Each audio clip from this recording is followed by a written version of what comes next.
So recently we went on a road trip from Alice Springs all the way down to Adelaide. I took with me one lens. I just wanted to try out one lens, and so that lens was the 25mm 1.7 lens from Panasonic. In my previous videos I've said that, you know, maybe Micro Four Thirds just doesn't provide enough light.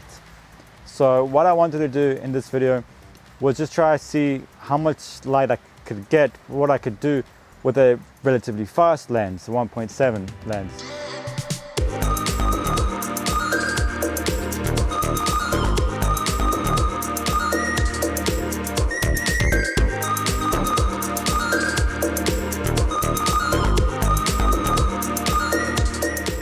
Now, disclaimer, 1.7 aperture is not the same as 1.7 in the full frame world. In fact, 1.7 aperture needs to be times by 2, which equals 3.4 in full frame equivalence. This is similar to how say Apple, they advertise their iPhone of having a 2.2 aperture. Yet clearly it's obviously not the same as a full frame aperture. That's because it's relative to the size of the sensor. The size of an iPhone sensor is this big, the size of a full frame sensor is this big, the size of a Micro Four Thirds sensor is so big. Therefore, 1.7 is not the same as 1.7 in full frame. The lens itself has a plastic feel. It's right now on my camera, the G95. It has a plastic feel and it's relatively inexpensive, as 200 and something dollary dues. Not long ago, Panasonic were giving it away for free as a bonus lens, but I still reckon it does have value. Now, as I said before, I'm shooting this on the G95. A lot of these shots are in slow motion. The slow motion, however, on this camera is not so great. Because the slow motion on the G95 it forces you to shoot in the automatic mode, I don't have control of the aperture or the shutter speed. So sometimes I might get shots like this where you can see it's jumpy, it's choppy.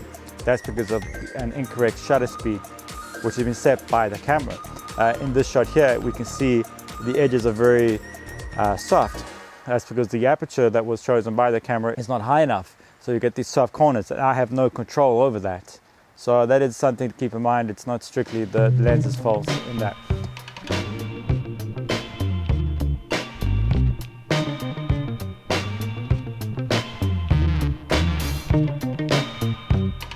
So the aperture in this lens doesn't have the same issue that I encountered in my previous two videos on the G95, where the aperture would open and close between each shot of a time lapse. However, it wouldn't go to the exact same spot.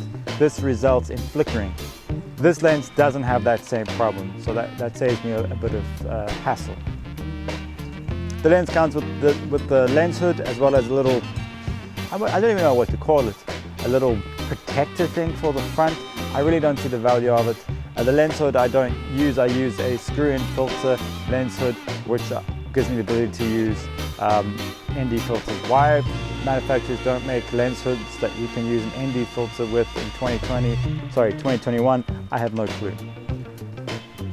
The 25mm focal length is a 50mm equivalent. You do get significant background blur, and you can use it for portraits. I find the lens small, compact, and it really does suit the G95.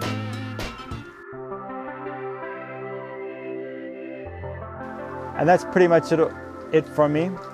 Hope that this video has been worthwhile to you. If you have any questions, leave a like, leave a comment, and I'll see you in the next one. My name's Harry. This has been Future Shock Digital.